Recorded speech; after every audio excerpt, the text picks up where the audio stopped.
Hello बच्चों। फिर तुम लोग पढ़ा रहे थे क्लास 12 में केमिस्ट्री, और क्लास 12 केमिस्ट्री में बेटा स्टार्ट किए थे इलेक्ट्रोकेमिस्ट्री, फिजिकल केमिस्ट्री में। और इलेक्ट्रोकेमिस्ट्री बहुत इंपॉर्टेंट बेटा 9 मार्क्स एग्जाम में देता है। अब बेटा इलेक्ट्रोकेमिस्ट्री का में हम बेटा पिछले वीडियो में हम बात किए थे Faraday first law of electrolysis के बारे में। बेटा आज हम बात करेंगे Faraday second law of electrolysis, और सेकेंड लॉ जो प्रूव करेंगे फैराडे का फर्स्ट लॉ के ही से हम इसको प्रूव करेंगे बेटा। ठीक बेटा, तो लिखो Faraday second law of electrolysis. लिखो रे बाबू, Faraday second law of electrolysis. Faraday's, देखो बेटा फैराडेज सेकेंड लॉ ऑफ क्या बेटा इलेक्ट्रोलाइसिस। बेटा इसको देखने से पहले सबसे पहले तुम लोग प्ले लिस्ट जाना। मेरे यूट्यूब चैनल का नाम तुमको मालूम है, फर्मी क्लासेस से चले जाना प्ले लिस्ट में, वहाँ इलेक्ट्रोकेमिस्ट्री क्लिक करना। तो वहाँ फ्राइडे फर्स्ट लॉ देखने के बाद बेटा सेकेंड लॉ देखना। ठीक बेटा, तो फ्राइडे सेकेंड लॉ कहता है कि अगर सेम अमाउंट ऑफ करेंट अगर डिफरेंट इलेक्ट्रोलाइट में डालते हैं, जो मास ऑफ सब्सटेंस कैथोड में जमा होगा वो डायरेक्टली प्रोपोर्शनल होगा उसका इक्विवेलेंट वेट का।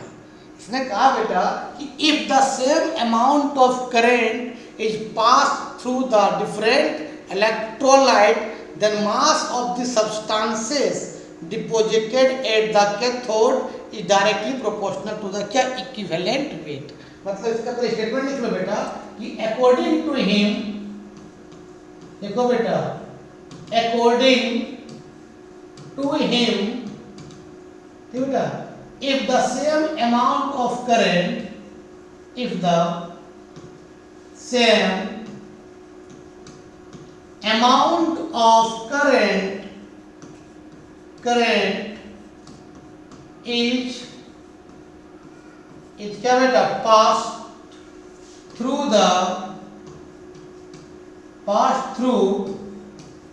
the different electrolyte, different क्या बेटा electrolyte है ना बेटा, the mass of the substance, the mass of substance deposited at the cathode, at the क्या बेटा cathode is directly proportional to the क्या बेटा इक्विवेलेंट वेट। इसका होगा बेटा इक्विवेलेंट वेट का होगा, या इक्विवेलेंट वेट बोलो या मास बोलो, बात बराबर। इक्विवेलेंट वेट इसको लिख लो बेटा। If the same amount of current is pass through the different electrolyte, then mass of substance deposited at the cathode is directly proportional to the equivalent weight. इसका मतलब directly proportional to the equivalent weight. इसको लिखो, तब उसका figure बनाते हैं बेटा। That is mass of substance, जो होगा बेटा मास ऑफ क्या बेटा सब्सटेंस होगा जो कैथोड में जमा होगा, बेटा डायरेक्टली हो क्या उसका इक्विवेलेंट वेट का, इक्विवेलेंट वेट का होगा बेटा। बताए थे इक्विवेलेंट वेट क्या होता है, फ्राइडे फर्स्ट को देखना तब समझ में आएगा बेटा। हम शॉर्ट में लिखते हैं EQ WT, इसका मतलब इक्विवेलेंट वेट। इसका फार्मूला बताए थे बाबू, होता है एटॉमिक मास या तो मोलिकुलर मास। एटम के फॉर्म में रहेगा तो एटॉमिक मास, मोलिक्यूल के फॉर्म में रहेगा तो मोलिकुलर मास। या तो एटॉमिक मास बेटा, या क्या बाबू बता रहे बाबू मोलिकुलर मास बाय क्या बेटा n फैक्टर। एटम के फॉर्म में रहेगा तो एटॉमिक मास, मॉलिक्यूल्स के फॉर्म में रहेगा तो मॉलिक्यूलर मास। ठीक बेटा n फैक्टर क्या होता है ये बताए थे। n फैक्टर बताए थे बाबू कि कोई भी एसिड जितना H+ यूज करेगा उतना उसका n फैक्टर होगा, या कोई भी बेस जितना बेटा OH- यूज करेगा उतना n फैक्टर हो, या कोई भी आयनिक कंपाउंड पर जितना चार्ज होगा जितना प्लस चार्ज होगा जितना बेटा माइनस चार्ज होगा उतना उसका n फैक्टर होगा। मान लिया बेटा आपको पूछेगा कैल्शियम क्लोराइड CaCl2 ना ही H प्लस कुछ करेगा ना ही OH माइनस कुछ करेगा, तो n फैक्टर कितना होगा? तो इसका क्या होगा बाबू? कैल्शियम पर +2 होगा और क्या होगा बाबू 2Cl माइनस होगा। तो इसका मतलब क्या है? Cl माइनस और क्या है? Cl minus. तो बेटा आपका -2 चार्ज है और +2 चार्ज है, इसका n फैक्टर सिर्फ 2 होगा। इसका मतलब थोड़ी है कि +2 है और -2 तो n फैक्टर 4, ऐसा नहीं, या तो प्लस वाला या तो माइनस वाला, इसका n फैक्टर होगा। लिख लो बेटा। जिससे पूछेगा H2SO4 को बता n फैक्टर कितना होगा? 2H प्लस कुछ करेगा मतलब 2H प्लस क्या हो जाएगा? SO4 -2, इसका n फैक्टर 2 होगा। मान लो पूछेगा कैल्शियम हाइड्रोक्साइड का n फैक्टर क्या होगा, तो बता क्या होता है आपको? ये Ca+2 और क्या हो जाएगा 2OH minus, 2OH minus n factor 2 हो जाएगा। लिख लो। अब बेटा इसका हम डायग्राम बनाते हैं Friday second law of electrolysis का। मान लो बेटा ये है आपका, इसमें आपका कॉपर सल्फेट, जो बेटा रिएक्टिव मेटल होता है उसको लेफ्ट में रखते हैं और जो उससे लेस होता है कहाँ रखते हैं? राइट में। अगर बेटा हम बनाना चाहेंगे कॉपर और किसका? सिल्वर का। कॉपर और बेटा किसका बनाना चाहेंगे? सिल्वर का, Ag का। दोनों में कॉपर ज़्यादा रिएक्टिव है एज कम्पेयर सिल्वर। जो रिएक्टिव होगा वो लेफ्ट में होगा और जो उससे कम होगा वो कहाँ होगा बेटा? राइट में होगा, याद रखना। तो बेटा हम लोग क्या किए बाबू देखो, पहले सुनो बेटा। सबसे पहले हमने क्या लिया, यहाँ पर एक कंटेनर लिया बेटा, इसमें लिया copper sulphate solution CuSO4 solution. Food या किसमें लिया बताओ भाई? इक्वल अमाउंट Cu+2 और क्या SO4 -2 में। अब इसमें क्या करेंगे? कॉपर सल्फेट में कॉपर का रॉड डालेंगे, है ना। एक मान लो कॉपर का बेटा ये रॉड है, जो बेटा इधर लेफ्ट में डालेंगे बेटा वो इम्प्योर कॉपर का रॉड रहेगा। इम्प्योर, ये बेटा आपका इम्प्योर कॉपर का रॉड रहेगा।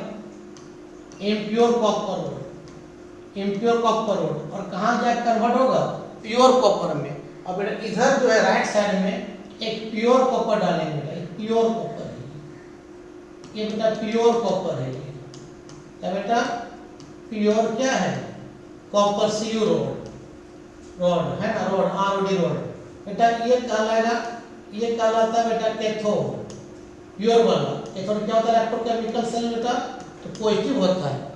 सॉरी, इलेक्ट्रोकेमिकल सेल नहीं, इलेक्ट्रोलाइसिस है।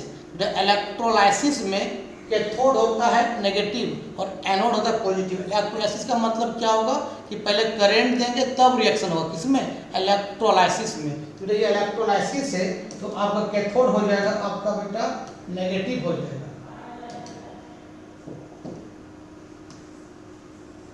बेटा कैथोड जो हो जाएगा ये नेगेटिव हो जाएगा बेटा, और आपका बेटा एनोड जो होगा, जो इम्प्योर मेटल एनोड होगा बेटा, वो आपका पॉजिटिव हो जाएगा। ठीक बेटा।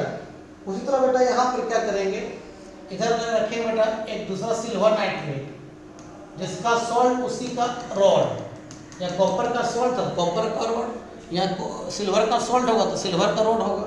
हमने लिया बेटा क्या? AgNO3 silver nitrate solution. बेटा ये टूट जाएगा किसमें बेटा बताओ बाबू? Ag+ में, और क्या बेटा NO3 क्या बेटा माइनस में। अब इधर लेफ्ट साइड क्या लेंगे? इम्प्योर सिल्वर लेंगे, इम्प्योर सिल्वर है, इम्प्योर सिल्वर क्या बेटा बताओ बाबू? इम्प्योर क्या रहेगा? सिल्वर। ठीक है, इधर क्या लेंगे बेटा? Pure silver. ये क्या बेटा बाबू? प्योर सिल्वर, प्योर क्या बेटा सिल्वर ले लें, कोई दिक्कत बेटा। अब प्योर सिल्वर लिए तो इधर क्या होगा? कैथोड क्या होगा? नेगेटिव होगा, एनोड क्या होगा? पॉजिटिव होगा। अब दोनों को कनेक्ट कर देते हैं इस तरह से, सेम अमाउंट ऑफ करंट डाल देते हैं। मान लो प्लस, ये बेटा ये माइनस, दोनों को जोड़ दिए और इसको बेटा क्या कर दिए? सीरीज कर दिए, क्या किए? सीरीज कर दिए। तो बेटा इसको प्रूव करेंगे फ्राइडे फर्स्ट लॉ के अकॉर्डिंग। यहाँ देखो बेटा, इसमें मतलब फ्राइडे फर्स्ट क्या कहा था कि जो मास ऑफ सब्सटेंस डिपॉजिट का कैथोड में वो डायरेक्टली किसका होता है, क्वांटिटी ऑफ चार्ज का। मतलब बेटा इसमें देखेंगे तो मास ऑफ क्या बेटा, कॉपर Cu, डायरेक्टली क्या होगा, जितना ज़्यादा चार्ज दोगे उतना कॉपर जाके कैथोड में क्या होगा, जमा होगा। एनोड का जो कॉपर है कैथोड में आके क्या होगा, जमा होगा। तो मास ऑफ कॉपर जो होगा डायरेक्टली क्या होगा, क्वांटिटी ऑफ क्या बेटा, चार्ज का। और यहाँ चार्ज क्या है, सेम अमाउंट ऑफ जा रहा है। तो बेटा मास ऑफ कॉपर जो होगा जब डायरेक्टली हटाते लगाते जेड है बेटा क्या, इलेक्ट्रोकेमिकल इक्विवेलेंट है। डायरेक्टली क्या बेटा आपका Q हो जाएगा। तीसरा बेटा यहाँ देखते हैं सिल्वर में, तो बेटा मास ऑफ सिल्वर जो होगा अभी क्या होगा, डायरेक्टली किसका होगा, क्वांटिटी ऑफ किसका बेटा, चार्ज का। ठीक है बेटा। अब देखो बेटा यहाँ पर m मास ऑफ सिल्वर जब बेटा डायरेक्टली बना दिखा लगाते जेड इनटू क्या बेटा Q, और क्वांटिटी ऑफ चार्ज दोनों का क्या है, सेम है। देखो बेटा यहाँ तक पहले मिटाएंगे इसको। देखो बेटा अब इसको मिटाते हैं। अब हम लोग क्या है बेटा, देखो पहले कि मास ऑफ बेटा क्या, कॉपर इक्वल टू क्या है, जेड इनटू क्या बेटा Q। हाँ जेड का फार्मूला होता है क्या, E बाय F। जेड क्या होता है, तुम बात बता चुके हैं, इलेक्ट्रोकेमिकल इक्विवेलेंट होता है बेटा। इलेक्ट्रो क्या बेटा, केमिकल क्या बेटा, इक्विवेलेंट होता है क्या, जेड। तो फार्मूला क्या होता है बेटा, E बाय F। और हम बताएं बेटा E होता है इक्विवेलेंट वेट। क्या होता है बेटा, इक्विवेलेंट वेट, इक्विवेलेंट क्या बेटा वेट। इसका निकालने का फॉर्मूला बता दी बेटा, क्या होता है बता बाबू, एटॉमिक मास या तो मोलिकुलर मास में क्या बेटा n फैक्टर। एटम के फॉर्म में रहेगा तो एटॉमिक मास, मोलिक्यूल के फॉर्म में रहेगा तो मोलिकुलर मास। तो सबका बेटा इक्विवेलेंट अलग अलग आएगा, सब एटम का एटॉमिक मास के अलग अलग है बेटा। इसका मतलब और F क्या होता है, F होता है चार्ज ऑफ 1 मोल इलेक्ट्रॉन। ये होता है चार्ज ऑफ क्या बेटा, 1 मोल इलेक्ट्रॉन। अब बेटा 1 मोल इलेक्ट्रॉन चार्ज कितना होता है बेटा, 96 क्या बेटा 500 कूलम। इसी को बोलते हैं क्या, 1 Faraday's.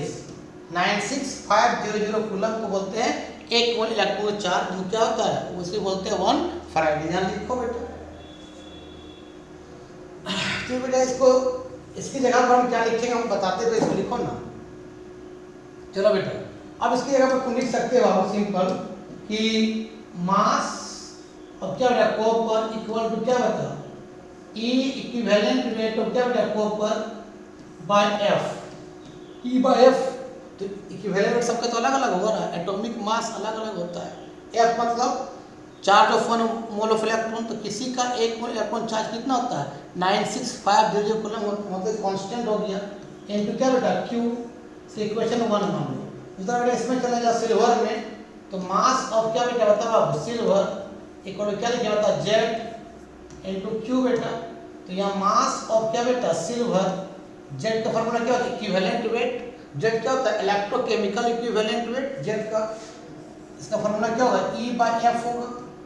E by F Z क्या होता है इलेक्ट्रोकेमिकल इक्विवेलेंट है बेटा। इलेक्ट्रो क्या बाबू केमिकल बोलो नहीं यार, इलेक्ट्रोकेमिकल क्या है बेटा इक्विवेलेंट है। इसका फार्मूला क्या होता है E बाय F। E क्या होता है equivalent wait, formula atomic mass by n factor. तो Ag और कॉपर का एटॉमिक मास अलग अलग होगा। F क्या है charge of 1 mole of electron, क्या मतलब 96500 कूलम, इसी को बोलते हैं 1 फैराडेज। ये तो कांस्टेंट है, मतलब दोनों का इक्विवेलेंट वेट अलग अलग है। किसका, आपका कॉपर का सिल्वर का। मतलब यहाँ लिख सकते बेटा कि इक्विवेलेंट वेट ऑफ क्या बेटा सिल्वर बाय F इनटू क्या बेटा Q। भी क्वांटिटी ऑफ चार्ज भी क्या दोनों का कांस्टेंट है, क्योंकि same amount of current pass हो रहा है। लिखो बेटा इसको पहले, अगर दोनों डिवाइड कर दो किसको बाबू, 1 और 2 को डिवाइड कर दो, बता क्या है मास ऑफ कॉपर बाय क्या बेटा बताओ, मास ऑफ क्या होगा सिल्वर इक्वल टू कॉपर का मतलब क्या है equivalent weight of copper by F into क्या बेटा Q। बेटा बता यहाँ ऊपर कौन जाएगा बेटा, तो F ऊपर चला जाएगा और इक्विवेलेंट वेट ऑफ क्या बेटा सिल्वर इनटू क्या होगा क्वांटिटी ऑफ क्या होगा चार्ज होगा। ठीक है बेटा। तो चार्ज तो सेम अमाउंट ऑफ है, तो चार चार कट जाएगा बेटा। एफ बी से दोनों का सेम होता है 9650 कूलम। तो क्या बेटा, मास ऑफ कॉपर बाय क्या बेटा, mass of silver equal to क्या बताओ क्या आ गया, इक्विवेलेंट वेट ऑफ कॉपर बता क्या हो गया, इक्विवेलेंट वेट ऑफ क्या आ गया, सिल्वर आ गया। तो प्रूव करना था कि मास of substance same amount of current अगर डिफरेंट इलेक्ट्रोलाइट में पास करते हैं तो मास ऑफ सब्सटेंस जो कैथोड में जमा होता है वो इक्विवेलेंट वेट का क्या डायरेक्टली होता है। लिख लो बेटा। मतलब तुम बोल सकते हो बेटा, दैट इज तुम बोल सकते हो कि दैट इज ये प्रूव हो गया बेटा कि मास ऑफ सब्सटेंस, मास ऑफ क्या बेटा, बोलो बाबू, सब्सटेंस डिपोजिटेड क्या बेटा, एट द क्या बेटा, कैथोड डायरेक्टली क्या गया, किसका आ गया बता बाबू, इक्विवेलेंट वेट का। लिख लो बेटा। तो आज का वीडियो यही समाप्त करते। वीडियो अच्छा लगता है देखो दोस्तों क्या फॉरवर्ड करती, तब तक के लिए बाय बाय।